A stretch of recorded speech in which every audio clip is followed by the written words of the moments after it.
Ya.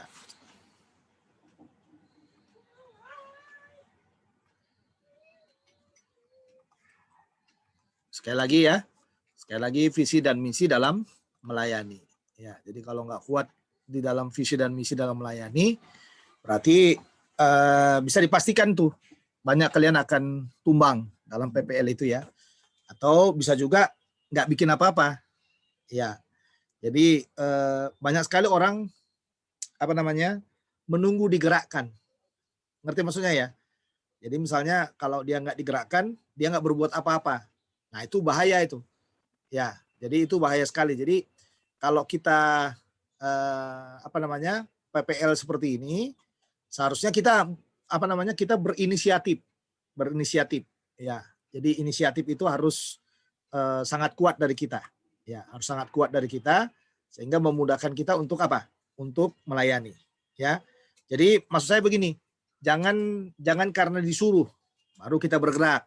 Nah, itu nggak boleh dalam pelayanan. Ya, dalam pelayanan ya. Jadi seharusnya kalau kita mau melayani itu ya kita bergerak saja. Nah, kalau kita PPL itu pekerjaan kita double porsi namanya. Jadi double porsi itu maksudnya pelayanan kita bukan hanya di gereja saja, di mimbar saja setiap pada waktu ibadah seperti itu, tapi pelayanan kita semuanya. Banyak kerja-kerja praktis yang harus dikerjakan. Ya, banyak pekerjaan-pekerjaan di gereja yang mungkin harus kita kerjakan di luar di luar tugas pelayanan kita. Ya, makanya saya bilang kalau kita pergi PPL itu, apalagi kita sebagai mahasiswa, pekerjaan kita selalu double porsi. Nah, garis bawah itu ya. Ya, jadi kalau saya pergi PPL, pekerjaan saya adalah double porsi. Ya, double porsi. Jadi tidak hanya di gereja saja atau pelayanan mimbar, mengajar sekolah minggu, memimpin pujian atau berkhotbah gitu ya. Bukan hanya itu saja pekerjaan kita. Ya, tapi pekerjaan kita itu juga berkaitan dengan pekerjaan-pekerjaan praktis yang disiapkan bagi kita di dalam gereja. Ya, 2 pagi, nanti 2 pagi disuruh apa. Nah, tapi di balik suruh menyuruh itu, nah ini harus digarisbawahi ya. Di balik suruh menyuruh itu, Anda harus bisa membuat visi yang bagus supaya Anda bisa bergerak di dalam pelayanan itu. Karena ingatlah baik-baik, visi dan misi ini ya garis bawahi sama-sama, visi dan misi dalam melayani ini membuat kita semangat. Satu, semangat dalam melayani. Jadi orang yang punya visi dan misi dalam melayani itu dia punya semangat yang luar biasa, semangat dia. Tapi kalau orang nggak punya visi dan misi ya itu dia jalan di tempat, nggak ada semangatnya. Ya hanya menghitung hari kapan bisa selesainya pelayanan ini. Setelah selesai udahlah, ya selesailah. Ya, padahal dia nggak tahu bahwa pelayanan ini 6 SKS loh. Ingat baik-baik itu ya, 6 SKS. Ya, 6 SKS itu kalau sekarang kita dikasih nilai C dari pelayanan bisa kita bayangkan itu. Ya, jadi dalam melayani ini bukan kita kejar B lagi, harus kejar A. Ya, karena itu apa? Karena itu adalah 6 SKS. Ya, minimal B plus lah. Ya, kalau masih dikasih B itu, aduh, masih berat juga itu. Ya, 3,0 kali 6. Nah, itu dia ya. Kali 6. Waduh, masih jauh sekali. Ya, jadi minimal kita ini bisa dapat B plus lah. Ya, dapat B plus. Ya, puji Tuhan kalau dikasih A. Nah, dikasih A itulah di situ yang dilihat sama pendeta itu atau pelayan-pelayan Tuhan di dalam gereja itu yang dilihat itu apa? Semangat kita. Jadi orang itu visi misi itu membuat kita semangat. Yang kedua, visi misi itu membuat kita apa? Bergerak. Jadi bukan hanya semangat tapi kita bergerak terus. Ya, itu yang kedua ya. Jadi visi misi itu membuat kita bergerak terus. Ya, bergerak terus. Jadi kita nggak bisa diem gitu ya. Wah, aktif terus. Ya, aktif terus ya. Jadi visi misi itu membuat kita bergerak. Ya, jadi semangat bergerak. Lalu visi misi itu bukan hanya membuat kita bergerak, tapi visi misi itu membuat kita menjadi orang yang punya tujuan. Ya, jadi kalau orang nggak punya visi dan misi ya nggak punya tujuan. Coba bayangkan ya, kalau kita pergi ke suatu tempat, ya, lalu nggak ada sesuatu hal yang mau kita kerjakan di sana kan kita kan kehilangan visi di situ ya. Nah, jadi visi misi itu membuat kita apa? Punya tujuan. Ya, punya tujuan. Nah, yang keempat nih yang terakhir. Visi misi itu bukan hanya membuat kita tadi apa? Semangat, bergerak, lalu apalagi punya tujuan, tapi visi misi itu juga membuat kita apa? Membuat terobosan. Nah, itu dia. Jadi visi misi itu membuat kita apa? Punya terobosan. Jadi kalau kalian di gereja itu tadi jemaatnya cuma 5, dengan hadirnya kalian udah jadi 20 misalnya. Nah, kenapa? Karena terobosan. Ada terobosan yang kalian buat. Terobosan itu sama dengan penjangkauan ya. Sama dengan penjangkauan. Ada penjangkauan yang kita buat, ada result-nya, ada hasilnya yang bisa kita kerjakan. Nah, ini harus kita dapatkan sebagai mahasiswa ya. Mahasiswa. Nanti semoga dari STT targetnya ada dibuat sama kalian. Ya, targetnya ya.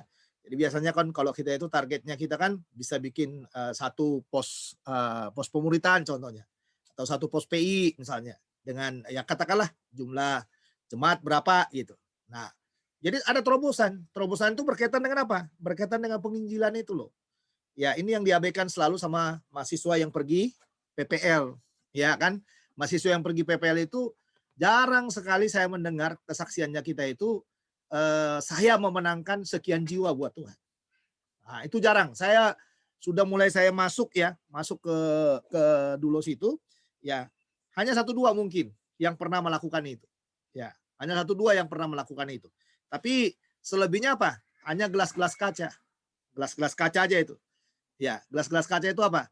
Saya nggak dikasih makan, saya ditaruh di dapur sana, saya begini gitu. Ya, gelas-gelas kaca itu namanya. Jadi kalian nggak dilatih untuk gelas-gelas kaca. Amin. Ya, jadi kita ini harus punya apa? Terobosan. Nah, ini jauh lebih bagus ini. Iya, jauh lebih bagus. Karena kalau orang nggak bisa membuat terobosan, nanti juga jadi pendeta dia nggak bikin terobosan. Kalau kita hanya nempel aja sama pendeta, sama gembala, ya itu berarti kita gagal itu. Ya, gagal kita. Jadi paling setahun lah, paling sebulan lah. Sebulan 2 bulan, ya ini kan 12 bulan ya. Ya, sebulan 2 bulan, kita mungkin masih kayak nebeng dengan gereja. Tapi 3 bulan berikutnya, wah udah bikin pos PI, udah tiap hari sibuk dalam pelayanan. Ya, nah ini ya, ingat tuh 4 hal itu ya. Jadi kalau kita punya visi dan misi dalam melayani, ya coba Wances sebut lagi. Apa tadi yang pertama Wances? Membuat kita harus kerja double porsi. Bukan. Kegunaan dari visi dan misi ini apa kegunaannya? Membuat kita semangat. Semangat. Oke, 1. Yang kedua? Membuat kita bergerak. Membuat kita bergerak. Yang ketiga? Mempunyai tujuan. Mempunyai tujuan. Yang keempat? Terobosan. Terobosan ya, atau penjangkauan ya, atau hasil ya, atau hasil. Oke, baik. Mari kita lanjut lagi. Nah, apa itu visi? Nah, ini harus kita lihat nih, apa itu visi? Jadi visi itu sesuatu yang kita lihat ke depan, sekalipun wujudnya belum terbukti. Nah, ini dia. Jadi nanti Anda pergi itu harus punya visi semuanya. Ya.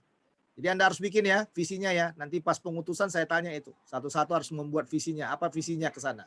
Ke tempat pelayanan itu ya. Jadi kalian harus bikin ya. Ya, nanti pas pengutusan, besok pengutusan, saya tanyakan itu. Ya, apa visi yang mau dibawa ke sana? Ya. Oke ya. Nanti kan dilengkapi dengan ada pemuritan dari Ibu Murni, lalu ada bahan-bahan yang lain dari teman-teman yang lain ya. Kan dilengkapi. Tapi yang paling utama ini visi ini. Apa visi kita ke sana? Visi kita pergi PPL itu apa? Selama setahun itu apa yang kalian buat? Nah, coba bikin rinciannya ya. Jadi visi besarnya apa? Rincian per bulannya bagaimana? Menjangkau per bulannya itu bagaimana? Pusing ya? Ya, menjangkau per bulannya bagaimana? Misalnya saya pergi ke sini, visinya apa? Visinya saya mau membuka satu pos PI contohnya. Nah, bulan pertama apa yang mau dibuat? Bulan kedua apa? Bulan ketiga apa? Sampai nanti bulan ke-12 target pos PI itu misalnya pos PI-nya dengan 3 jiwa, dengan 5 jiwa lah. Ya, 3 atau sampai 5 jiwa contohnya yang dibina ya setiap minggu gitu. Nah, bagaimana menjangkaunya? Nah, itu harus kalian buat ya, harus kalian buat. Makanya ini yang dibilang sesuatu yang kita lihat ke depan sekalipun wujudnya belum terbukti. Iya, kalau udah terbukti mah nggak visi namanya. Ya toh? Karena visi itu apa? Kalau saya lihat bilang visi itu adalah penglihatan ke depan. Penglihatan kita ke depan. Ya. Nah, contohnya apa? Matius 28 ayat 19 sampai 20. Coba baca satu orang itu. Matius 28 ayat 19 sampai 20.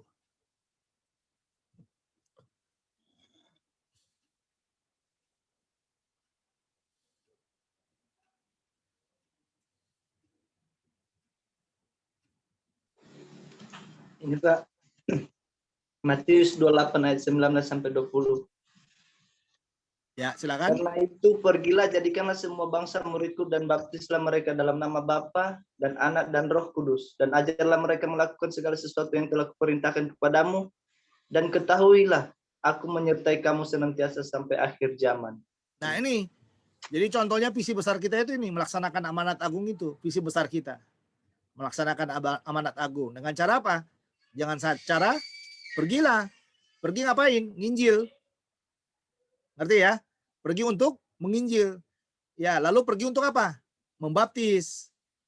Pergi untuk apa? Untuk mengajar. Nah, lihat nih, orang yang punya visi di dalam Matius 28 ayat 19 sampai 20 tadi dikatakan apa? Ketahuilah aku menyertai kamu sampai akhir zaman. Jadi Chandra nggak usah takut. Ya, membuat visi itu nggak usah takut. Apa yang mau kamu kerjakan ke depan nggak usah takut. Penjangkauan yang kamu buat nggak usah takut. Ya kan? Kenapa? Karena ada jaminan daripada Tuhan, aku menyertai engkau sampai akhir zaman. Jelas ya? Ya, saya nggak tahu kalian udah punya tempat pelayanan apa enggak, tapi 1-2 hari ini udah harus pasti ada ya tempat pelayanan itu. Ya. Nah, tapi itu yang saya katakan, ya harus kuat di situ. Harus kuat di situ. Ya, penjangkauan itu harus kuat. Karena kalau kalian nggak kuat di dalam penjangkauan itu bahaya buat kita itu. Sangat bahaya sekali kalau apa? Kalau orang ketakutan dalam mengerjakan visi. Jadi orang yang punya visi itu nggak pernah takut.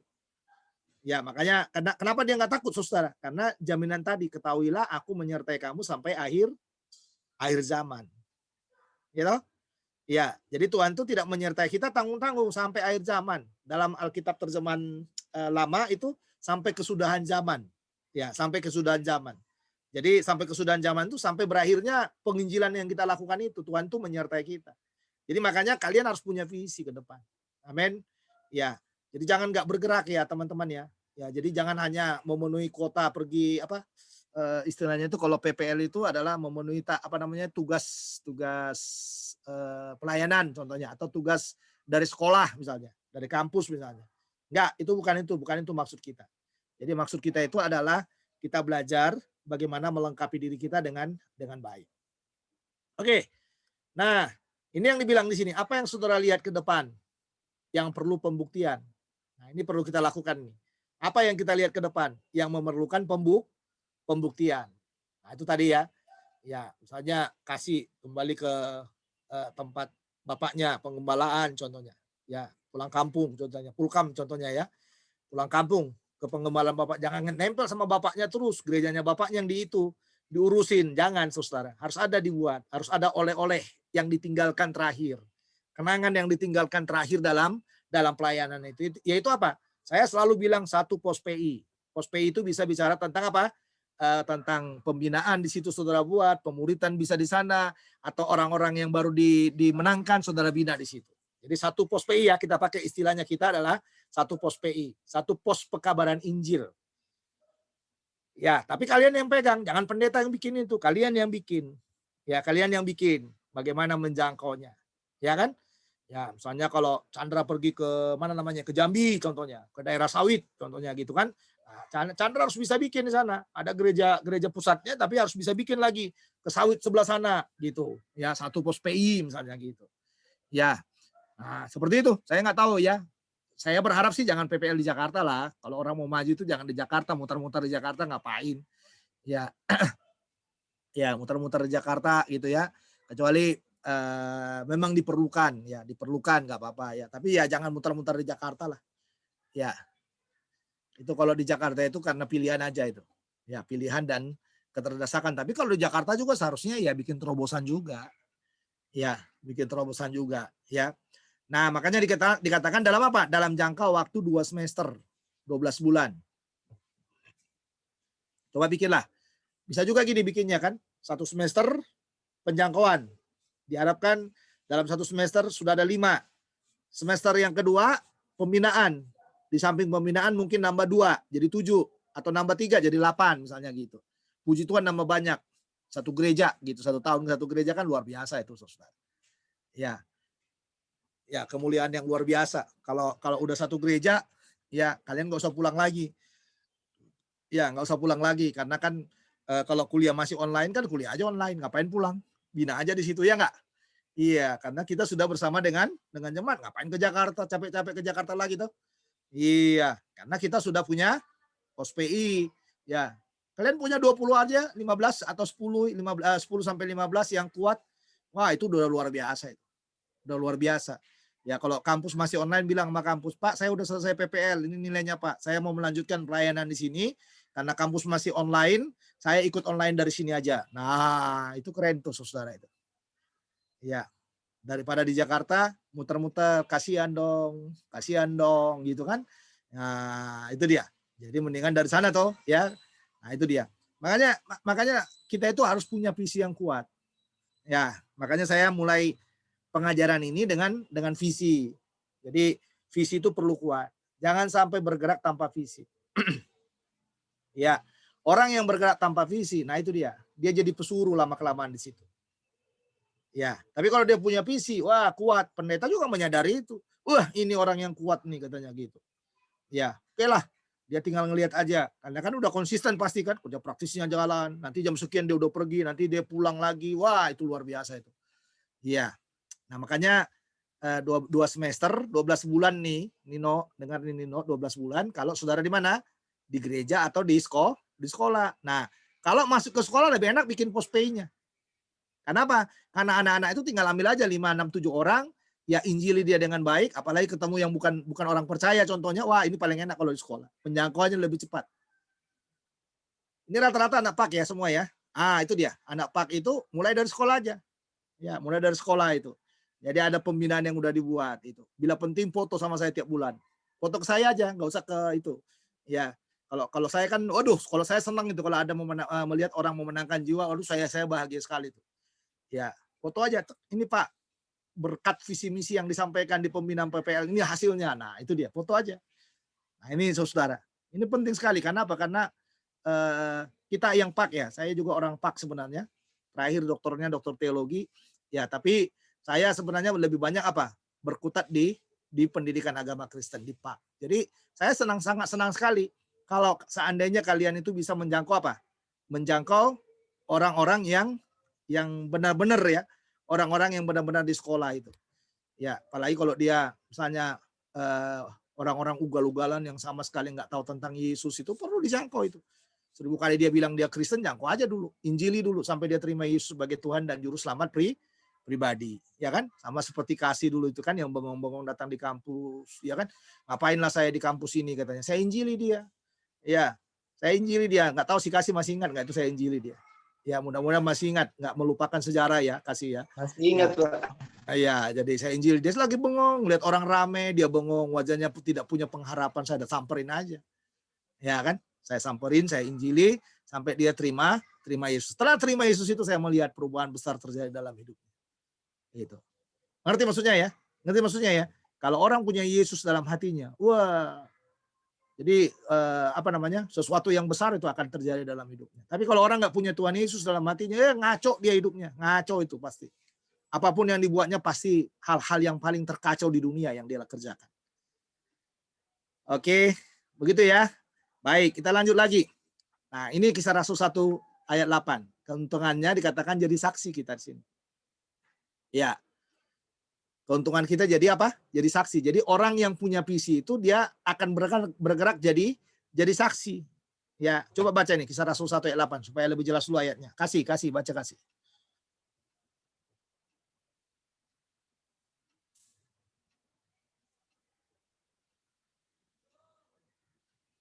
Oke, silakan.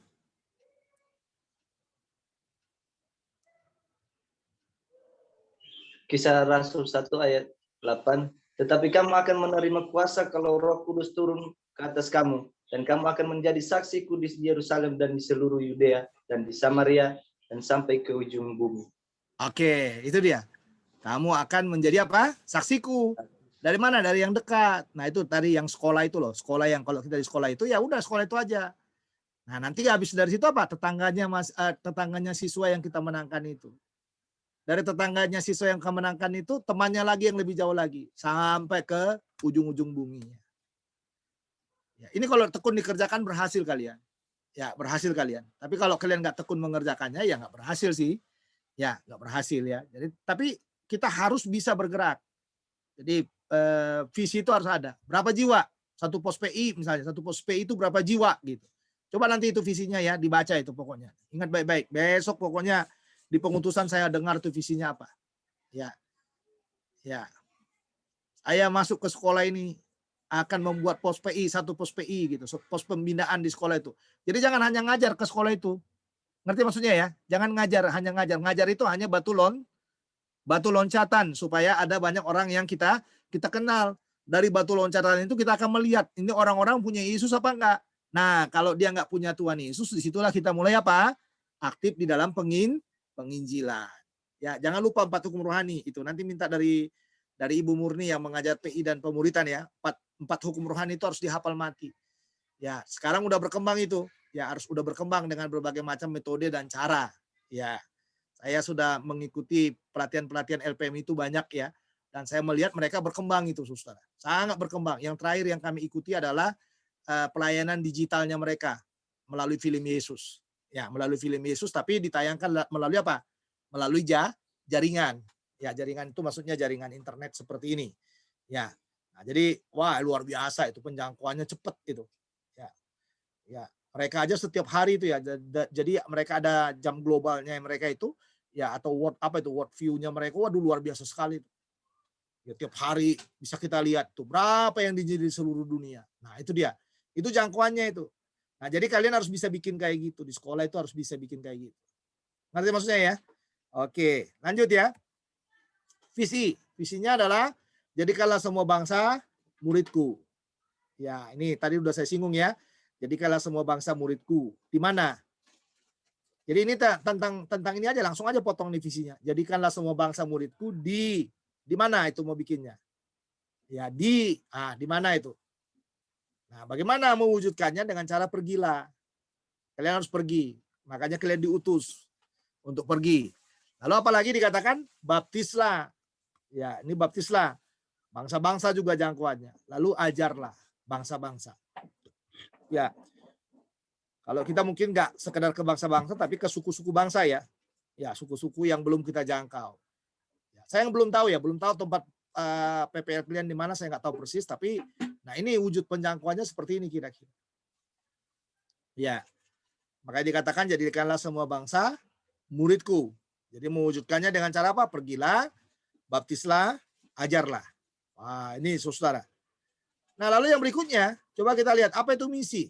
Jadi setelah visi, ya setelah kita punya visi, ternyata kita juga harus punya apa? Punya misi. Ya, apa itu misi? Misi itu adalah cara yang digunakan untuk mencapai visi. Jadi mencapai yang di sini tadi loh.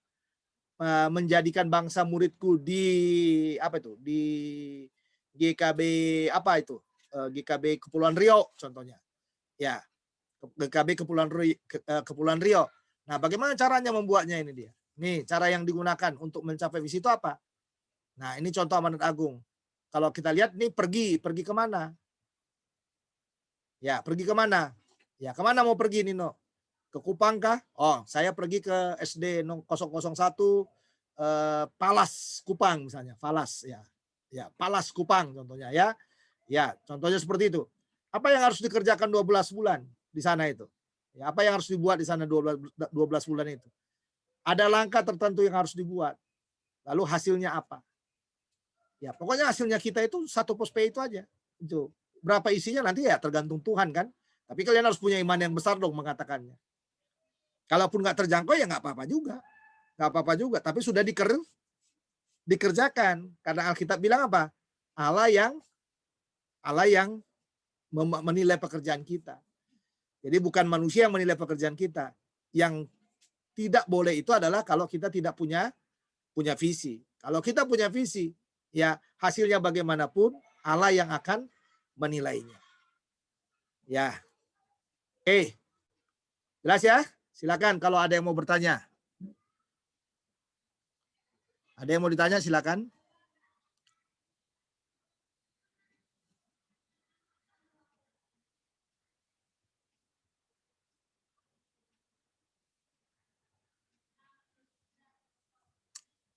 Oke, kalau tidak ada, kita lanjut ya ke pelajaran kita yang berikutnya.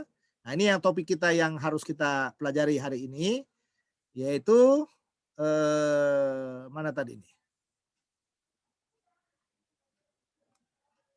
Ini dia.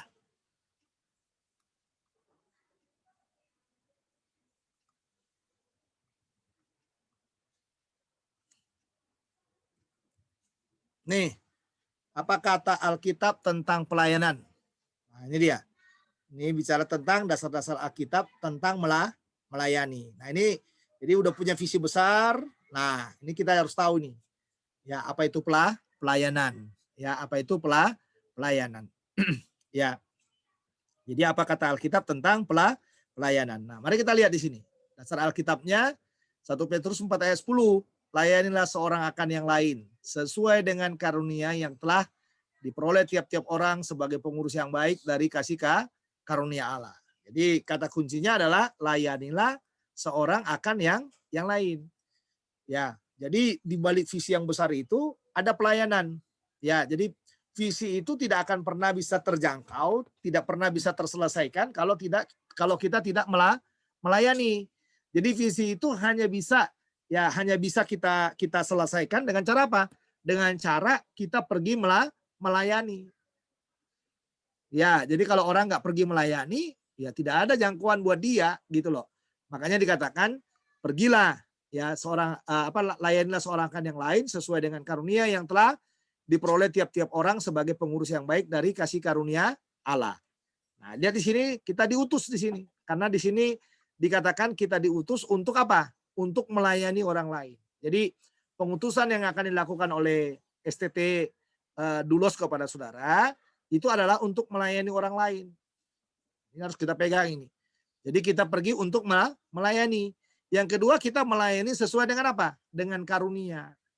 Jadi nggak usah ada yang berlebihan lah. Sesuai dengan kemampuan kita. Jadi karunia itu akan memampukan kita. Ya, kalau kita mau memerlukan yang lebih besar lagi, maka nanti ada karunia-karunia orang percaya yang akan kita temukan di dalam apa? Di dalam pelayanan itu. Yang akan menolong kita untuk melebarkan pekerjaannya. Oke, jelas ya?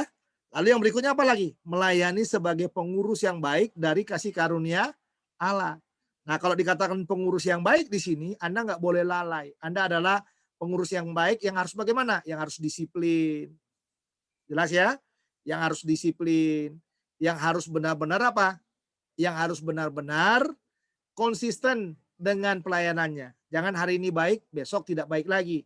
Hari ini baik, besok marah-marah. Wah, itu Anda perlu jadi orang yang stabil dalam pelayanan. Ya kan? Karena orang kalau nggak stabil dalam pelayanan itu bahaya, saudara. Itu bahaya sekali. Ya, jadi kita perlu stabil. Hari ini semangat, besok udah nggak semangat. Ya, hari ini memberkati, besok udah ngutukin. Wah itu something wrong, itu bahaya sekali itu. Ya, besok udah memaki-maki, dari awal memaki-maki terus kerjaan. Jadi nanti kita akan lihat lagi di sesi yang jam 1 ya. Ya, itu saya akan bicara tentang etika dalam melayani. Ya, etika dalam melayani. Nah, jadi ini yang harus saya katakan kepada saudara. Poin inilah yang harus kita lihat di sini dari 1 Petrus 4 ayat 10 ini. Layanilah seorang akan yang lain sesuai dengan karunia yang telah diperoleh tiap-tiap orang sebagai pengurus yang baik dari kasih karunia Allah. Jadi Anda itu pengurus yang baik dari kasih karunia Allah. Oke. Baca Lukas 10 ayat 1-2. Silakan satu orang baca.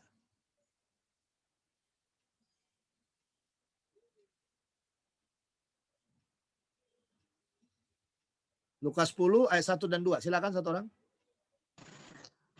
Lukas 10 ayat 1 dan 2. Yesus mengutus 70 murid. Kemudian daripada itu Tuhan menunjuk 70 murid yang lain.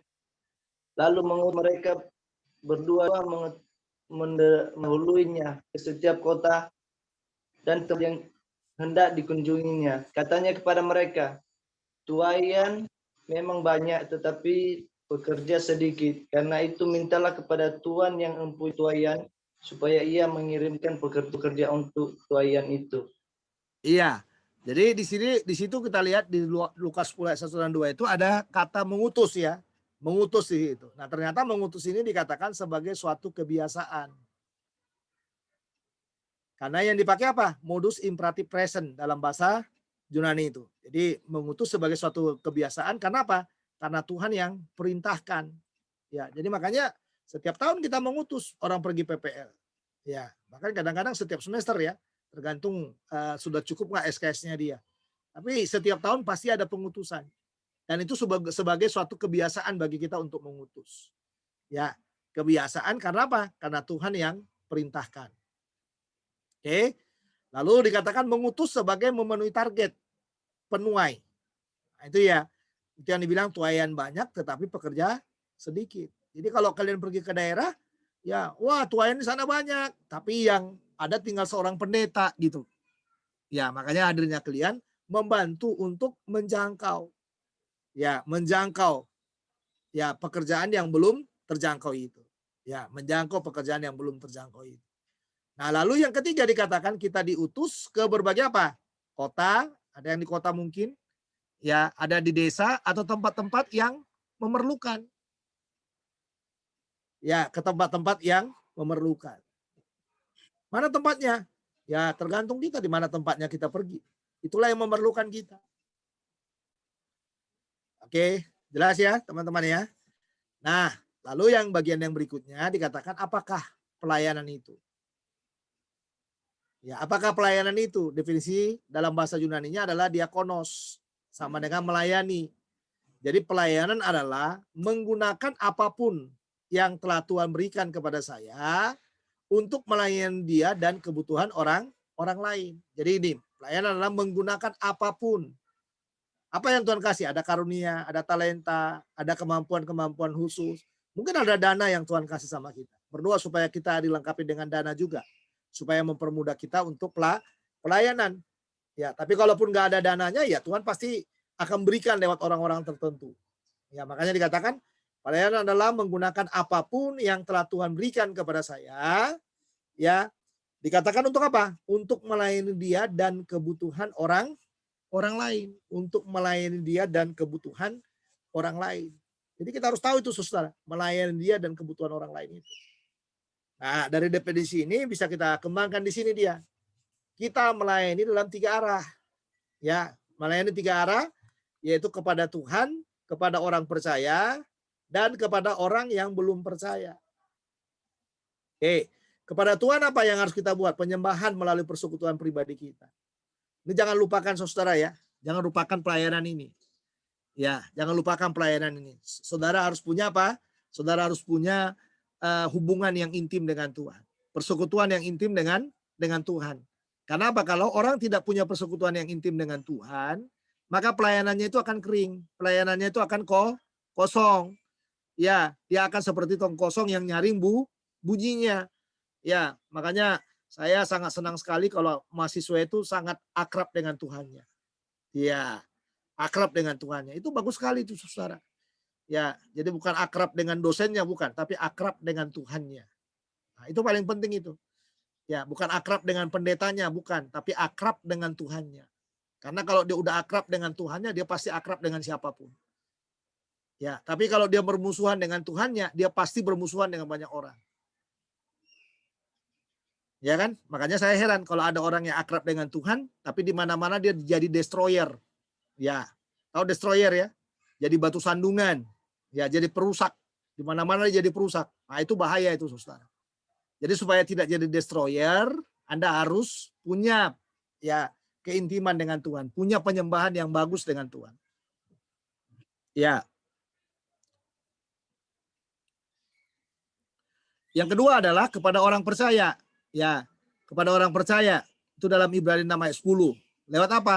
Lewat penggembalaan. Nah, ini Anda harus bisa menggembalakan pospeimu itu.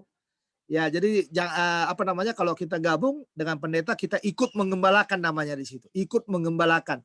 Tapi seharusnya yang terjadi apa? Kita menggembalakan, bukan ikut menggembalakan, tapi menggembalakan.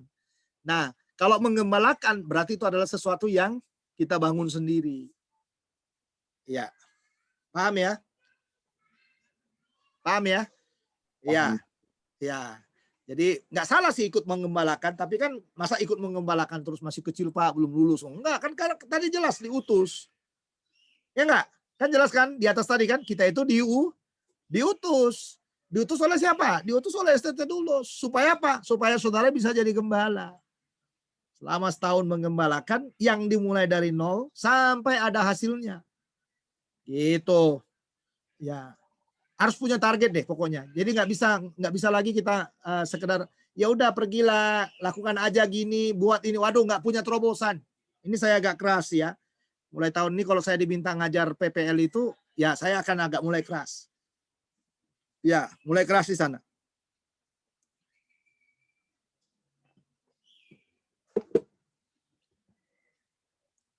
Jelas ya, teman-teman? Jelas, Ya, Pak. pokoknya harus ada target. Jangan sampai tidak ada target. Ya, masalah terjangkau apa enggak, ya nanti urusan nanti toh. Tapi kita harus benar-benar orang yang punya target. Kenapa? Ini loh, pengembalaan ini perlu sekali pengembalaan ini. Oke. Lalu kepada orang yang belum percaya ada penginjilan. Nah, nanti dalam setahun itu ada laporan penginjilannya pasti kita. Kunjungan ke sini, PI, berapa yang di PI selama setahun. Nah, itu. Karena kalau tiap hari bergerak, penginjilannya pasti bergerak. Kalau ada yang mau diinjili, pasti itu adalah, nah itu tadi ya, pasti dia adalah orang-orang yang belum percaya kepada Yesus. Nah, pengembalaan itu ada karena ada penginjilan. Jadi kalau tidak ada penginjilan, yakinlah tidak ada pengembalaan. Ya, yakinlah tidak ada pengembalaan. Jadi kita harus bisa membuat apa? Membuat penginjilan yang baik. Supaya ada pengembalaannya. Oke, lanjut lagi. Kita melayani dalam 3 bidang kebutuhan. Ya, kebutuhan apa? Yang pertama adalah kebutuhan fisik manusia. Nah, ini yang dikatakan dalam Matius pasal 25 ayat 35 sampai 36 dan juga Matius pasal yang ayat yang ke-40. Lalu Matius 10 ayat 42. Coba ada yang satu orang baca ayat ini sih dulu. Silakan.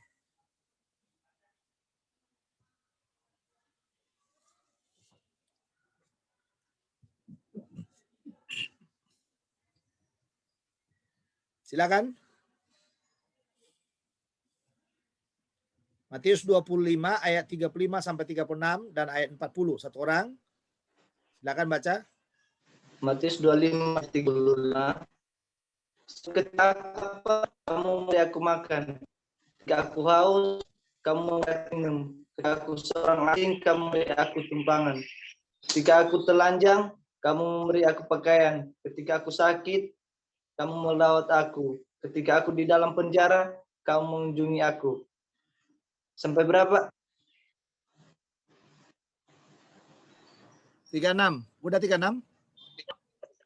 Udah, Pak. Sampai mengunjungi aku. Sampai 40. Sampai sekarang ayat 40 baca. 40.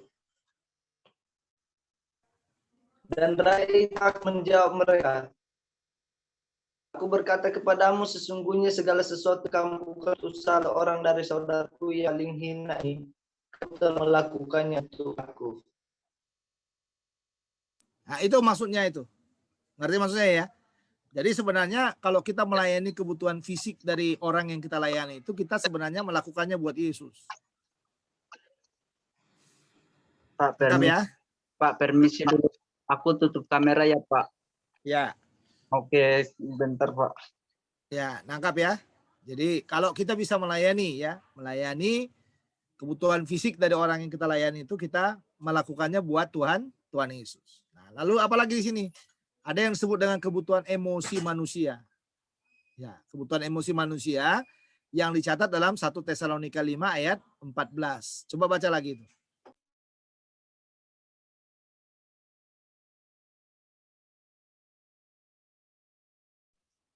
1 Tesalonika 5 ayat 14. Kami juga menasihati kamu, saudara-saudara, tegurlah mereka yang hidup dengan tidak tertib, hiburlah mereka yang tawar hati, belalah mereka yang lemah, sabarlah terhadap semua orang.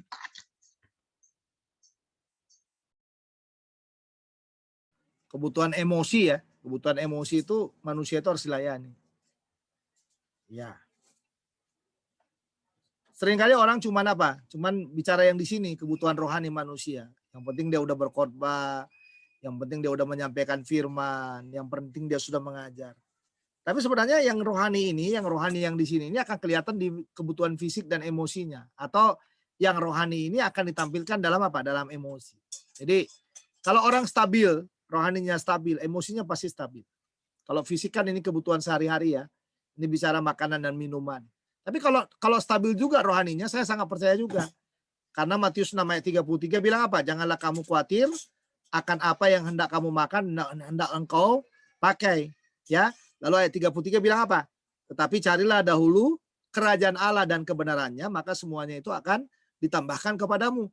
Jadi sebenarnya saya sangat percaya sekali ini. Kalau kebutuhan rohani manusia benar kita sampaikan, kita latih, kita bina, kita layani, saudara, ini akan menolong apa? Membuat emosinya stabil.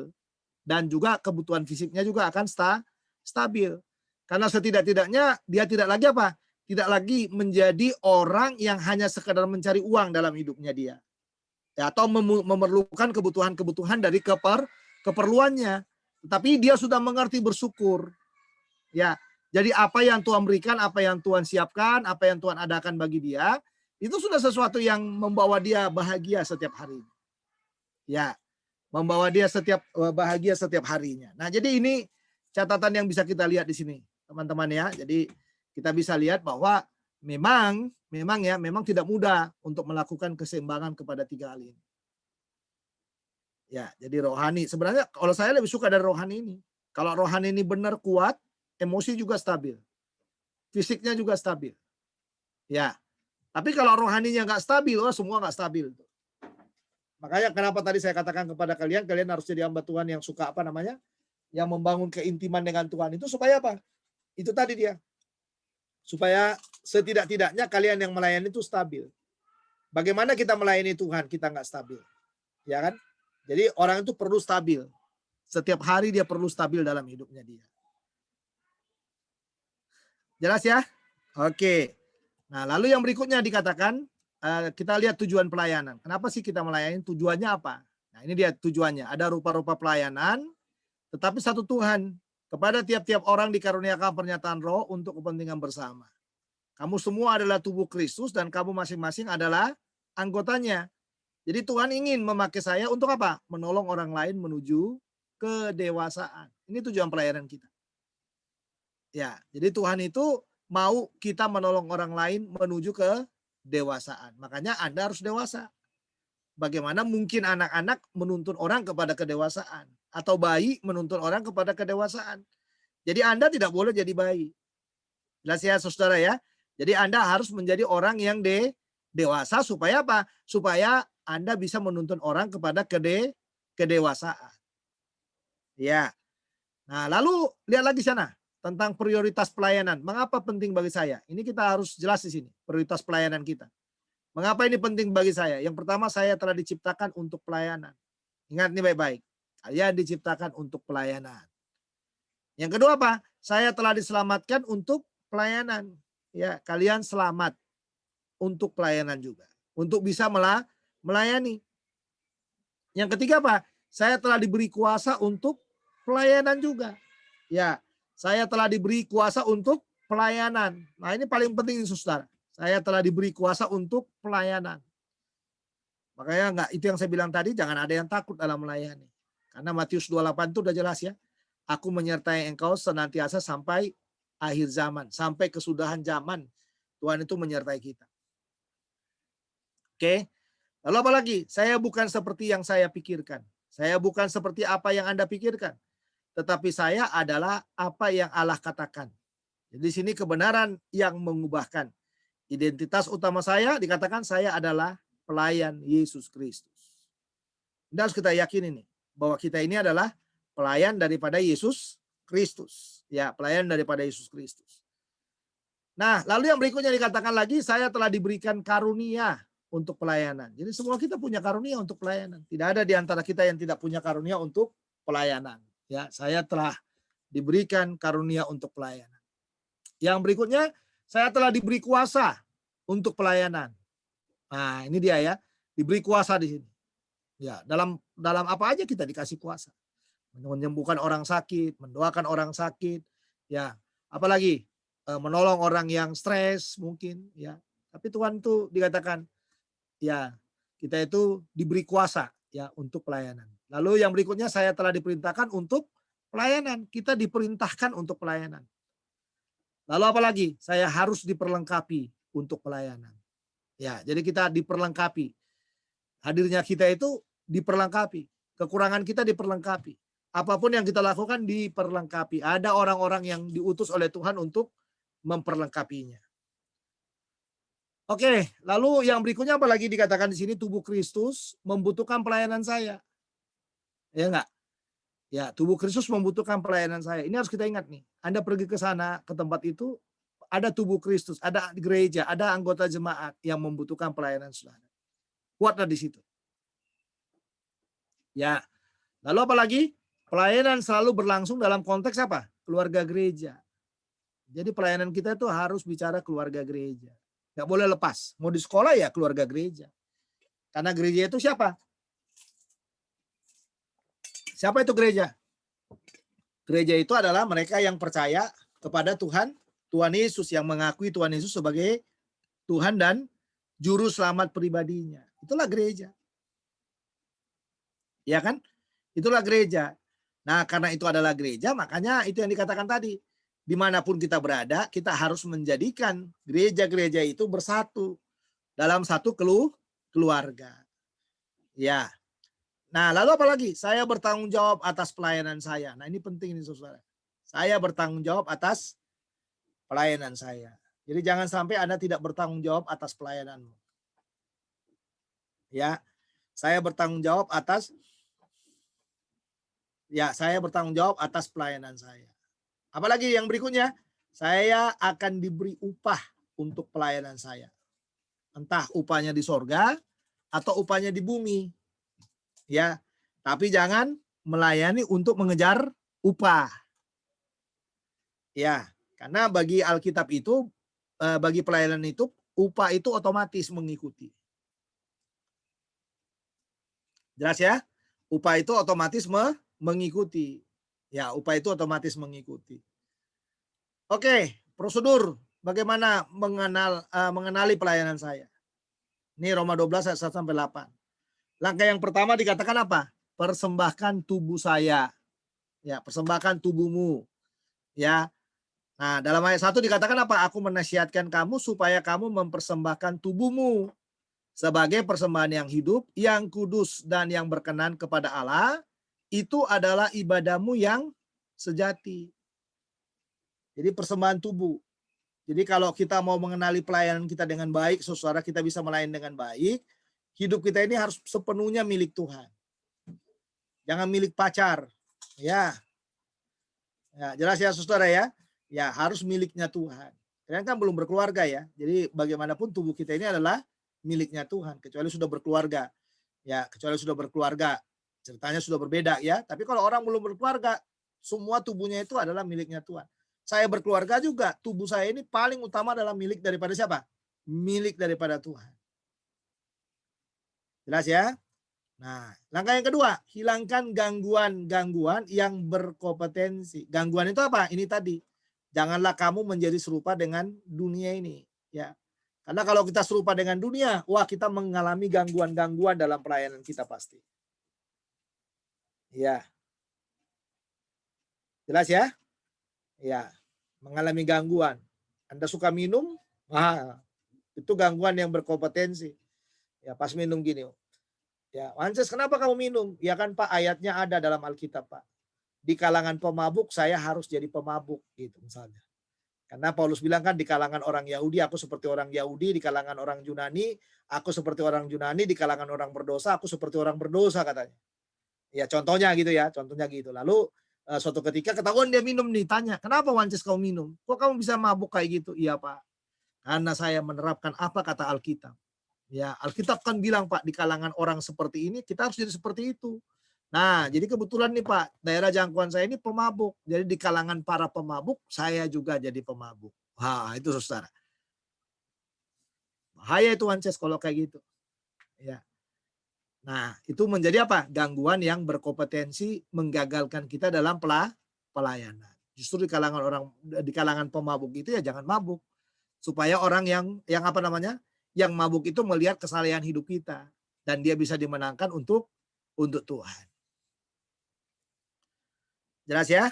Nah, lalu apa lagi nih? Langkah yang ketiga adalah evaluasilah kekuatan kita. Nah, ini perlu ya. Bagaimana caranya mengevaluasi? Janganlah kamu memikirkan hal-hal yang lebih tinggi daripada yang patut kamu pikirkan.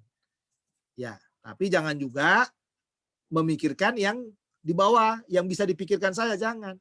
Perlu memikirkan yang lebih dari apa yang kita pikirkan, tapi yang dimasukkan di sini adalah jangan terlalu jauh banget. Yang nanti akhirnya membuat kita stres, itu maksudnya di sini. Ya, justru visi itu kan harus lebih double ya. Double dari apa yang kita pikirkan gitu. Tapi masih bisa apa?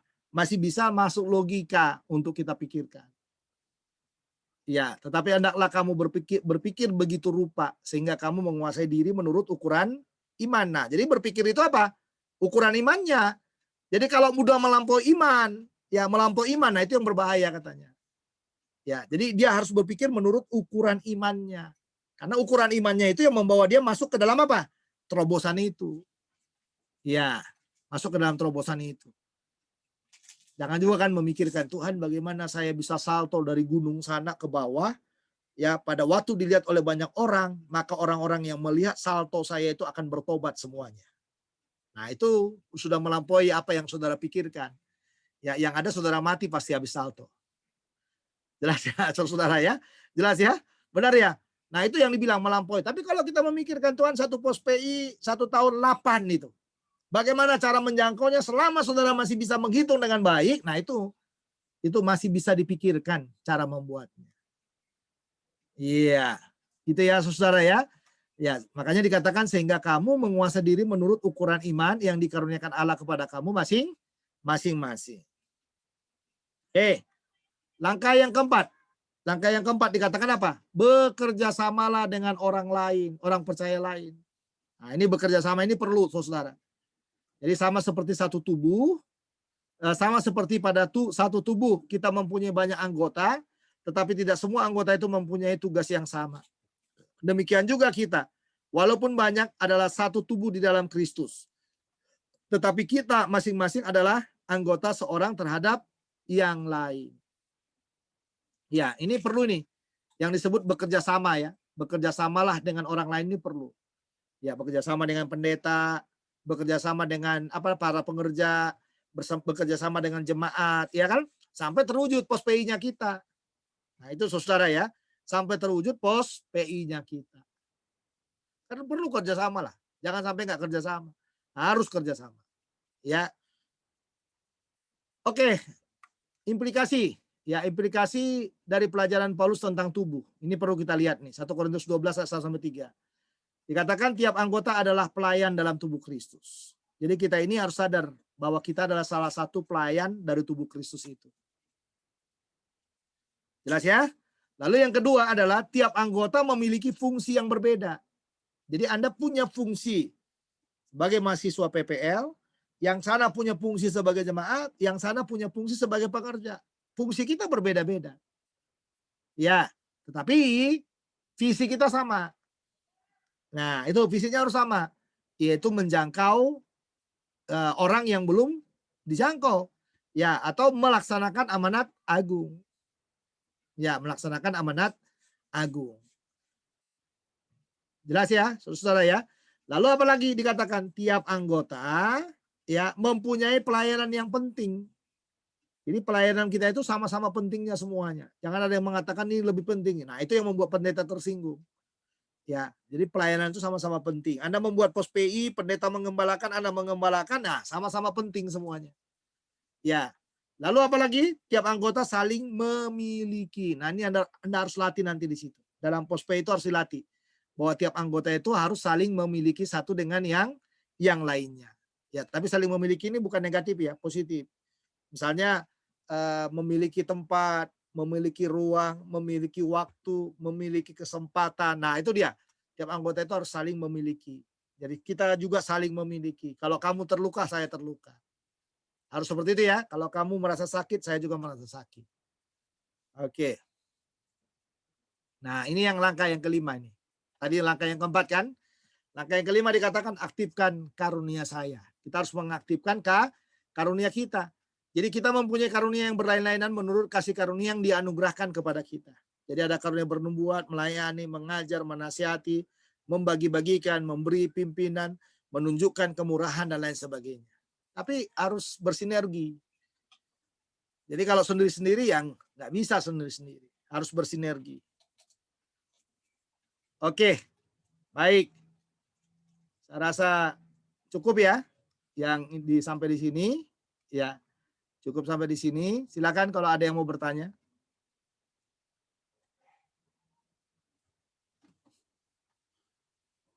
Ada yang mau bertanya, silakan. Pak, saya mau bertanya Pak, Ya, dalam selain dari dalam pelayanan kita, jika kita diperhadapkan dengan kuasa-kuasa gelap, kayak gimana gitu Pak? ya, kalau dia perhadapkan dengan kuasa-kuasa gelap, masa kamu nggak bisa jawab? Kamu mahasiswa STT lulus. Enggak kan soalnya beda-beda dengan kuasa-kuasa gelap itu Pak. Apanya yang beda? So, kalau kuasa gelap sama, namanya setan, iblis, dajjal, apa semua namanya sama itu. Di mana-mana. Mau di Jakarta, di Pontianak, di Mentawai sama dia. Iya, bagaimana kita untuk mengetahui apakah itu dari sakit hati atau bagaimanapun yang lain? Oh, ya itu bicara kepekaan kita itu. Kepekaan kita. Saya pakai contoh gini. Suatu ketika saya pernah diminta orang ya, melakukan pelepasan buat mereka yang menurut mereka orang itu kerasukan setan. Udah guling-guling, udah buka baju, udah ludahin sama banyak orang. Ya diludahin karena ya dia menganggap itu setan kan. Udah disiram, udah dikasih cabai, udah dikasih semuanya. Iya, karena dianggap apa? Dianggap kerasukan setan. Nah, udah banyak pendeta, ya sudah banyak pendeta mendoakan. Suatu ketika saya diundang ke sana. Diundanglah, Pak, tolonglah ke sini. Ini banyak hamba Tuhan di sini, tapi nggak ada yang berani, nggak ada yang bisa katanya gitu. Nah, datanglah saya. Waktu saya datang, saya lakukan hal yang sama yang mereka lakukan. Saya mulai mendoakan, saya mulai menengking, saya mulai bagaimana. Tapi makin saya doakan, makin saya tengking, makin ada gelagat aneh menurut saya. Akhirnya saya melakukan konseling kepada siapa? Kepada istrinya. Saya tanya, ini orang ini pernah depresi nggak? Oh, pernah Pak. Kemarin baru keluar dari rumah sakit Sumber Waras katanya. Udah, ini nggak usah ditengking lagi, telepon aja Yayasan Dulos, bagian perawatan, telepon aja ke sana, biar hari ini diangkut ke sana. Ya orang gila kok kalau ditengking orang gila. Gimana Anda menengking orang gila? Ngerti maksudnya ya? Nah, ini pengalaman yang pertama. Pengalaman yang kedua, di tempat saya ini, ya di lantai 4 waktu itu. Suatu ketika ada orang ngedor pintu kita. Ya. Lalu bilang, Pak Pendeta, tolong dong Pak Pendeta, di atas ada yang kesambet katanya. Kesambet ya. Jadi dari lantai 3, dari lantai 2 ke lantai 3 itu, nah itu ada kayak roh-roh penunggu di situ. Nah, jadi menurutnya dia kesambet. Ya. Sama, di atas itu luar biasa itu. Sampai saya di atas itu udah ditarik sana, udah dikasih merica, dikasih garam, dikasih ludah, dikasih apa, ya kan? Udah ada yang orang yang datang yang apa namanya? Dari seberang juga datang untuk menolong gitu ya. Ya, dengan jampi-jampi dan lain sebagainya. Ya. Saya datang ke situ. Nah, lalu saya doa, saya tumbang tangan. Dalam nama Yesus, roh jahat yang ada di dalam dirimu keluar, jangan menguasai orang ini. Apa yang dikatakan? Gitu. Makin serem saudara itu ya. Lalu yang kedua, saya berdoa dalam hati, Tuhan jangan permalukan saya. Di sini banyak orang-orang yang tidak percaya. Jangan permalukan saya. Saya berdoa lagi. Dalam nama Yesus, kuperintahkan kamu keluar dan jangan kuasai orang ini lagi. Sekarang pergi gitu. Aja gitu. Ya, makin kencang ketawanya saudara, makin menyeramkan itu. Terakhir saya biar berdoa sama Tuhan. Tuhan jangan permalukan saya. Kalau ini dari setan, setannya harus lepas sekarang Tuhan. Ya. Lalu terakhir saya bilang sama mereka. Saya berdoa sekali lagi, saya bilang gitu. Saya minta berdoa kepada mereka yang udah di situ, dari agama-agama lain, tokoh-tokoh agama lain ada. Saya berdoa terakhir. Dalam nama Yesus, keluar dari situ. sekarang keluar, saya bilang gitu. Lalu orangnya langsung, saya di mana? Saya di mana? Ada apa? Ada apa? Gitu. Lepas itu orang. Nah, ada kalanya Tuhan memakai pelayanan keterikatan itu untuk apa? Melihat otoritas daripada Tuhan. Nah, tadi pertanyaannya Wances, bagaimana kita tahu orang ini kerasukan apa enggak kan? Itu intinya. Orang ini diikat oleh setan, diikat oleh depresi, diikat oleh sakit atau bagaimana gitu. Gampang deteksinya. Ya, kalau keluar yang seperti yang saya bilang tadi yang hehehe gitu, itu berarti udah setan. Ya kan? Kalau kita tengking nggak ada reaksi sama sekali, mungkin boleh konseling. Tanyakan, dia depresi apa enggak? Karena kalau orang depresi, pelayanannya harus apa? Pelayanan rehabilitasi. Ngerti maksudnya ya? Ngerti ya? Kan gampang itu. Kalau kita datang dengan kuasa, kita doakan orang. Dia memberontak, dia bereaksi, ya kan? Dia bereaksi berarti dia diikat oleh roh jahat. Tapi kalau kita doakan orang nggak ada reaksi, nggak ada apa-apa, dia diam saja seperti itu, ya atau dia meronta-ronta seperti itu saja, ya seperti itu. Mungkin Anda perlu bertanya latar belakang kasusnya kenapa seperti itu. Jelas ya? Jelas ya? Nah, jadi bisa kita bedakan. Kalau yang sakit kan nggak perlu lah ya. Ini yang bicara kerasukan kan. Orang yang sedang kerasukan. Bagaimana membedakannya? Dia dirasuk oleh roh jahat atau dia sedang depresi? Gitu kan sebenarnya pertanyaannya. Ya, gampang menjawabnya. Karena kalau depresi itu Anda tengking berkali-kali, nggak akan ada gunanya. Kalau Anda tengking dalam nama Yesus, dia hanya gini. Ya kan? Atau kita doakan lagi dalam nama Yesus. Apa sih kamu? Gitu misalnya gitu ya kan? Ya, itu Anda udah mulai itu belajar untuk mencari celahnya. Ya saya didewasakan Tuhan banyak loh. Ya kalau dulu main tengking aja. Ya dalam hal apa dulu ketemu apa aja main tengking aja. Nah, sekarang kalau saya udah berdoa 10-15 menit tidak ada reaksinya, saya akan mulai saya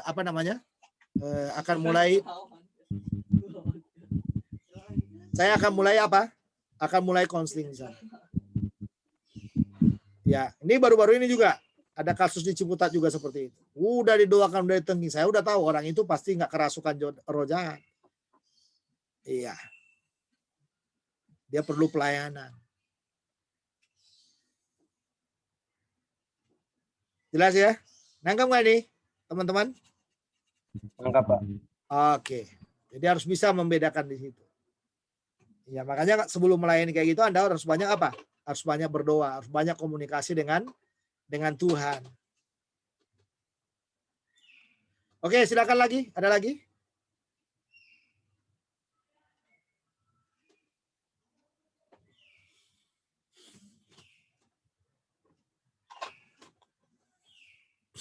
Ada lagi nggak?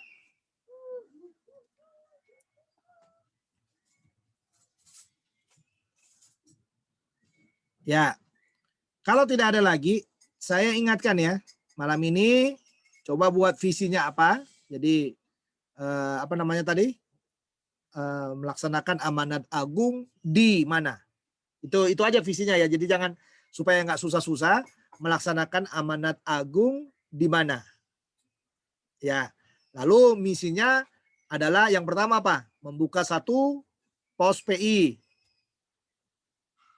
Ya, atau bisa juga ya visinya itu melaksanakan amanat agung di GKB ini, ya di GKB apa atau di sekolah apa, bisa seperti itu. Ya, lalu nanti di misi dipertegas di misi. Ya, di misinya apa? Misinya adalah satu, ya membuat satu pos PI, dua, jumlah yang dibina berapa, ya dibina berapa. Atau kalau saudara mau buat jumlah yang diinjili berapa, jumlah yang terima Yesus berapa, ya jumlah yang dimasuk ke dalam pembinaan berapa, lalu jumlah yang digembalakan berapa. 1 tahun loh. Ya, coba pikirkan kalau setiap hari, setiap minggu, ya atau setiap bulan katakan saudara bisa memenangkan 1 jiwa contohnya. Ya, harus kuat doa puasanya itu, harus kuat doa puasanya supaya ada jiwanya. Ya.